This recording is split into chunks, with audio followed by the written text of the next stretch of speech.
And I mean by I like to be reading fast, and this is a continuation from something that you probably just didn't just to hear. This is just so a little bit random. I read poems fast because I like to hear poems that are read really fast by someone that's very articulate and very excitable and exciting. Um, and I think of a couple of people I've always mentioned who sort of are good at doing that.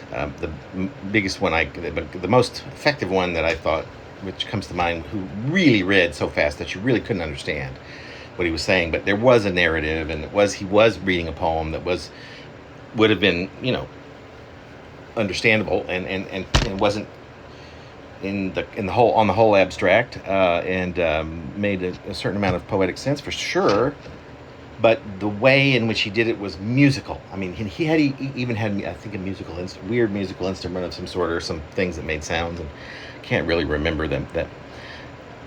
I think there may have been two readings that I heard him read, but there's one that I remember very specifically. It was at St. Mark's, I think, here. The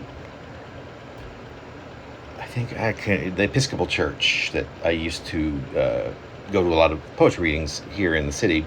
Probably sponsored, could have been sponsored by the Poetry Center, actually, but I'm not 1,000% sure. And that's at San Francisco State University, who, ever since I've lived here, I think has been run by Steve Dickinson. But that may have changed. I mean, I'm so out of touch with my community. I really try to be in touch as far as what they write, but I certainly don't get to readings, and I don't even do the ones online like I should, or whatever, during the pandemic. But that'll come. I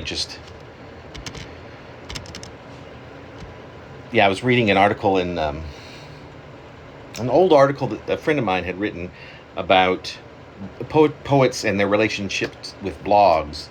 And of course, my entire publication of the Anachronisms, except for these now, this side project that goes with it, the YouTube playlist of all the poems, is in blog format, and that is, to me, the book. That is the way that I felt and feel it have been and should be published. It makes the most sense to me, because it is so diary-esque, and it's easy, and people can read it if they want. They don't have to buy it, all that good stuff. So I think it's really a great medium for that sort of thing. But in the article, my friend Timmy Yu was talking about, and he used me as an example too. He kind of quizzed. He was doing some sort of panel presentation on poetry and poets who use blogs, and why do they use them, and why it's a good or bad kind of medium for poets to use. Came to the conclusion that poets have this kind of like this Gemini kind of approach to community, in which poets write alone, and yet they're always kind of pushing. They're going to poetry readings, and they're trying to do the social thing and the network thing or whatever, which is and I've never known a more socially awkward bunch than poets, to be perfectly honest, and I'm right up to the top of that. So as a person who's who's of course experienced both, I mean, I've sat on a board of Small Press Traffic here, and I attended many poetry readings in person, and given a few, but not very many. I mean, I do some every once in a while. I have, but it's been a long time, and I only ever. It's like publications. I decided at some point, like less than a year after I became a poet, that I was not sending out any more publications. If someone wanted to publish a poem, I'd give them a poem. If someone asked me personally for a poem, and I was very lucky to have this happen to me on a few occasions, if someone wanted to publish a book of mine, then they'd ask me, I would do it. I never went asking for people to publish a book. And so I was, I guess, fortunate in that regard. It's also just something that's just kind of debilitating to go through, and I was really, really fortunate to have a little bit of a connection early on, and didn't have to. I paid my dues. I spent 1 year sending out a bunch of poems, and some of them got accepted to these various funny publications, and many of them did not, of course. And I thought, well, this is interesting, and I just don't. It was a lot, so I just decided to just have my own publication, read what was going on that way, and And I continued to write my own poetry. So anyway, let's stop that and we go right to, that's my little intro for the moment. I've closed out of Chrome, but I'll get right back into where we were, I think.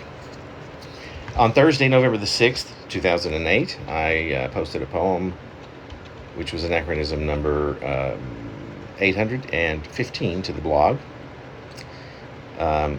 It's called Your Mouth Was There, but, and then there's ellipses. Things I think I am good at, like looking at your face one last time. Where did you go all these years? The star atop Harry Dan's Starlight Room spins democratically. Then the phone rings. Don't answer it. You came back under the orange pipes for fire emergency. We had a fire years ago. Bathroom towels, the ones at the very bottom still hold a trace of it, like smoked ham or turkey. An airplane streaks through a gorgeous sky, looking something like a grass spider. I used to waken to them walking across the ceiling. Grass spiders on ceilings? Perhaps not, but gray ones. Spiders build webs, trap other bugs, suck the life out of them. It's only a memory. You mean the world. Some worlds may be greater than others, easier to recognize. There are new commitments to make to try and keep, new gems to unearth and forget, different languages to learn, a few new faces to trace. I love them all.